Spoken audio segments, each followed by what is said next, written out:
Okay. Let me just get this to engineering, a script that somebody sent in, like, can you perform this? And I think I'm going to need 3 people? Yes. Including yourself? I'm going to participate, yeah. We'll assign the role, but if I need 2 people to go with me on this. And David, you already said you're game? Absolutely. All right. Sure. I mean, I can do stuff if I have the Cool. script or whatever. All right. Then what we'll do is we'll put it up on a preview so that you can see it from where you're sitting as well. And I guess maybe I'll poke you too, or you can probably follow along just from seeing when your lines are supposed to come. Yeah. What is? It is chapter 10 of 17,776. It seems Don't like go a with lot of this. chapters. That's fine. I'm going to take Juice, who has the most lines, and I'm also the most familiar with it. And then one of you can be 9, and one of you can be 10. I'll be 10. Great. Paul will be 9. I will be 9. Yeah, I do not know what this is. that's okay. Okay. I guess I can set it up for you. It's a piece of fiction written by John Boyce of Secret Base. It takes place in the year 17,776. And American football has evolved to be a bonkers sport. Just absolutely, like, every football has basically taken over all the free space in the United States of America. Football is played everywhere, and people live forever now, and so football games can go on for decades. All right. We will definitely need that to be a lot bigger so it is readable. I'm gonna take up all the space. Thank you. All right. There we go. That's readable, right? Yeah. Is it okay if I do it from here? Yeah, I think so. You just have to keep. Oh, even better.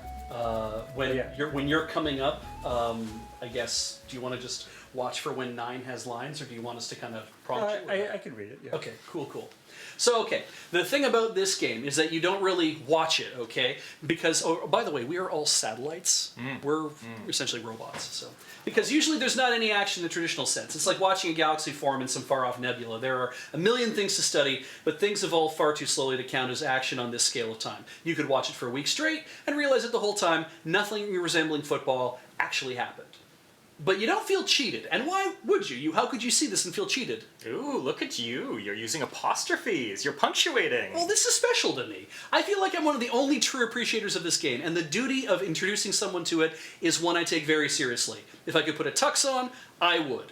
There are a lot of different ways to behold this game. I like to think of it as a rainbow of failed ideas. Some of these terrible ideas collapsed in themselves and disappeared. Some of these terrible ideas interacted with each other in any number of different ways, and some of these terrible ideas swallowed other less terrible ideas whole. We don't have the details of how exactly all of this came to be. There are some things we know, and there's a lot of very safe guesses and projections. One thing we do know is that this was once an NFL game between the Denver Broncos and Pittsburgh Steelers. It almost certainly started in the 21st century, probably in the 2080s or 2090s. Over the next 15,000 years, the two-team system faded away. Outside teams, people, and interests began to interfere in the game, eventually claiming territory. Any questions so far? Can we change the channel yet? No. The game is divided into 58 territories. The Broncos and Steelers each still have their own territory. Territory 1 is claimed by the Broncos, who refuse to participate in any of this evolution. Their territory remains completely unaltered. The hash marks are freshly painted, and the players still show up every Sunday in helmets and pads. They insist, without any success, that the game return to how it used to be. A wall stands between their territory and their others, though no one remembers for sure who built it. The Steelers exist, but barely. Their territory, which once covered half the field, is now reduced to a single tiny corner. They would have disappeared from the field entirely were it not for the Broncos, who leveraged whatever political power they had to ensure their opponent was still in the game. There's one Steelers player who still comes back every 500 years or so. They call him the Last Steeler. He just kind of drags the stool out there and sits there for an afternoon and then leaves. Nothing much else for him to do up there in the corner, really. Thanks to all the development, he can't even see half the field. I guess he just feels like he should make an appearance now and then. Territories 8 9, 10, and 11 were plotted out as an attempt to connect the Steelers and Broncos so they could still actually play some kind of traditional football game. But rules on top of rules on top of rules made that impossible. I'm not understanding how. Don't encourage him. No. It's okay. How can I help you? Okay, well, I don't understand how an NFL game went from that to this. This started as a standard NFL game with 50-minute quarters and everything, right? Yes, and the general consensus is that someone flipped some kind of switch in the rule book. At this point, the NFL was about 150 years old, and over the years, the rule book got larger and larger and became bloated with endless addendums and conditions. Some were added to try to make the game more exciting, and some were added to because a particular team or owner insisted. And in a lot of cases, they kept adding rules to properly define a certain element of the game. For example, how do you know if a player has control of the ball? I don't know. If they're holding the ball and not fumbling it, I guess? So you just sort of eyeball it, right? You don't conduct a geometric analysis of every biological vector or location of quadrillions of atomic particles, right? You wouldn't, because having something is an artificial notion. It's a judgment call. If the NFL wanted to preserve what it would have backtracked to that point. The referees should have been able to call the game as they saw and felt it, but instead, they tried to define what can't be defined without a supercomputer. They took the catch rule and tacked all kinds of conditions and notes and everything onto it. Eventually, the catch section was 50 pages long, and you can only have so many rules until some of those rules begin to contradict each other or stack on top of each other in different ways, like Magic the Gathering. What we believe happened is that during this game, one of the teams cited a constellation of rules from across the rulebook and used them to argue that they owned part of the field. And of course, once that became possible, the teams raced to lay claim to as much of the field as they could. But now there are 58 teams, not 2. Yep. Before long, individual players found they could also present legal arguments for splintering off into their own factions. For one reason or another, some of them did. There were 4 teams, then 7, then 25. At one point, there were as many as 100. Some of those territories consolidated, and now there are 58. Territories 8 through 11 were originally one unified territory. A bureaucratic tug-of-war splintered them into narrow lanes, which were then further carved apart by interests that had nothing to do with the football game. You can see the remnants of a baseball diamond they once tried to build.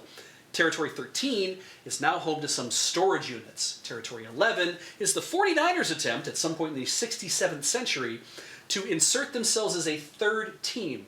It's unclear why or what benefit it could have served them. It has been lost to history. Territories 8, 9, and 10 are home to some housing units.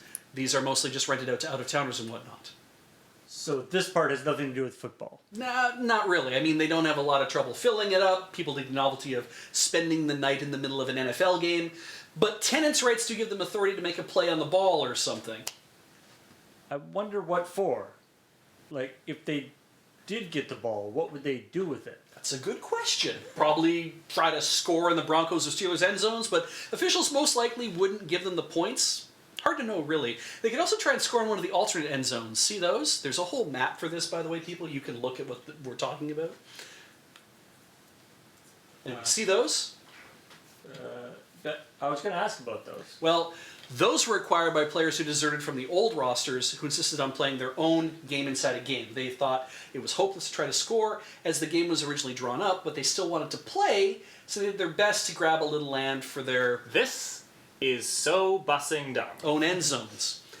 But they couldn't acquire any territory in between them, and those territories don't like players stomping about on their fields. So that game is kind of not feasible these days, especially because they moved the Bojangles. Now, Bojangles is right in the way. Whoa! I know! I thought it was crazy too! Bojangles is primarily a southern chain. I never thought they would expand to Colorado. I firmly believe that on a long enough scale of time, we could see a Kroger in Oregon. Kroger. Never mind. I'm going to crash into the next asteroid I see. So, where's the ball? Well, that's the big question. Thanks to a tracking system, we know that the ball is somewhere still on the field, but precise tracking was disabled thousands of years ago. There's plenty of places for it to hide, but there are about 100 permanent residents in this field. One of them should have stumbled upon it by now.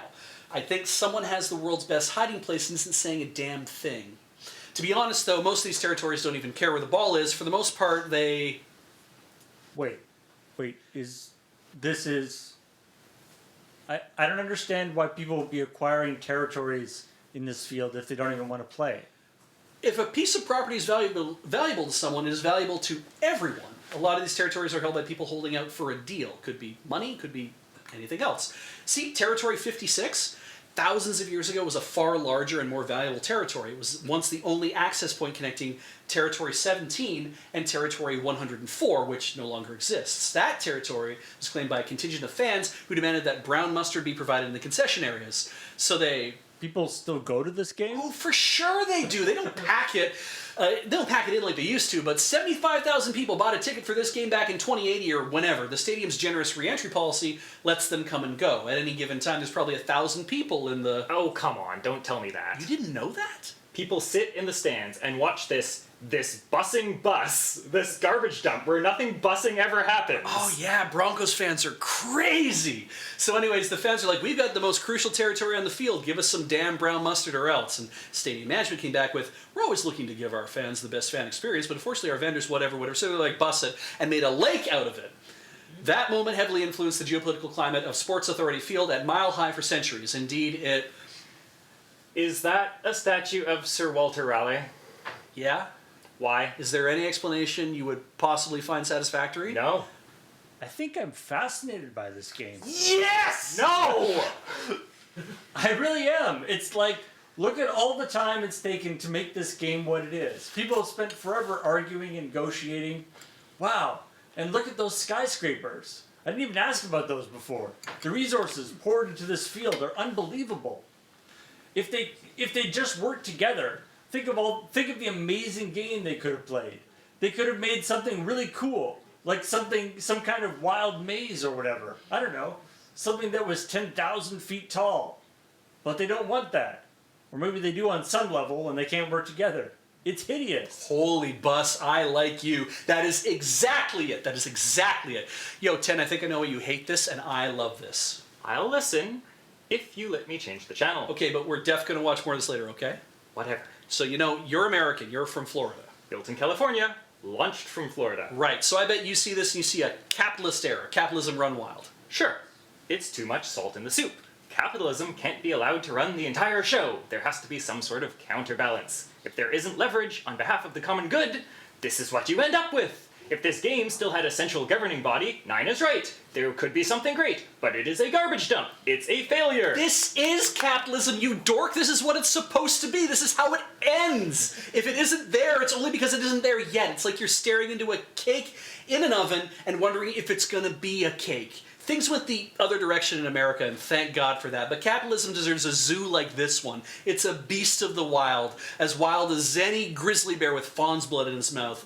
I think you see deeds and contracts and bureaucratic bloat and see that something went wrong. Something was always wrong, y'all. I love it. I love to watch it in a zoo where it can't hurt me. And people are tuning out. We're down to 106 listeners. People are listening to us? Like, people on Earth? Well, they were. Only 98 now. Thanks for that, Juice. Thank you. Well, when you talk to a 15,750-year-old spacecraft who was built in Toulouse, this is WTF you get. Sorry for being bored and French.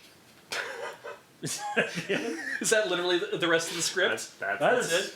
Great. Yay. That is great. So I'm assuming a part of a larger piece? Yes, and in fact it's the first of 2 pieces that John wrote. Is it like part of a longer story, or Yes. is it just like a short story thing? Yeah, it's very extended media, or you can even think just like a new media piece. That it's like he's written the story of these satellites, and there's JUICE, which is the Jupiter. What is it called again? The JUICE is a real satellite. Jupiter, ice, something.